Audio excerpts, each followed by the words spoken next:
We don't have as many hummingbirds around here as some people do, so we use one of these small feeders. They're not cheap, and given time, when you get them, they're a bright red.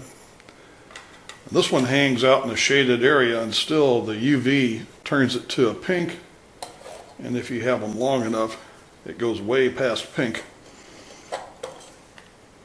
And like most plastic, this will eventually fall apart because of the ultraviolet light.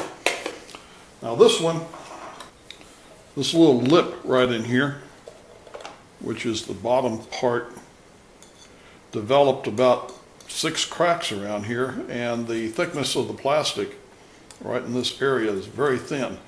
If that cracks, it starts hinging, and then that prevents this thing from going together properly, and this will be hanging at an angle. Super glue will fix this, but those pieces were hinging and very difficult to align properly. There's one little trick you can do with super glue. Super glue will not stick to saran wrap. I put the saran wrap in there, put this down, arranged those pieces to make sure they were flat, put a drop of super glue on that lip, and let it run around there. Take your paper towel and very quickly mop up the excess. Let it sit there for a few minutes. Take this apart, mop up the excess again.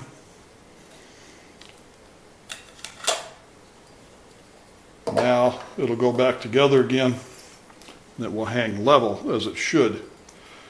Another problem with these feeders is right here next to the neck in this trough.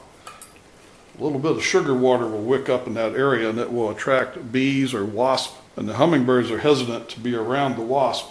So a very easy fix for that, you find an O-ring, put it over the bottle. A rubber O-ring will not last very long out in the sun.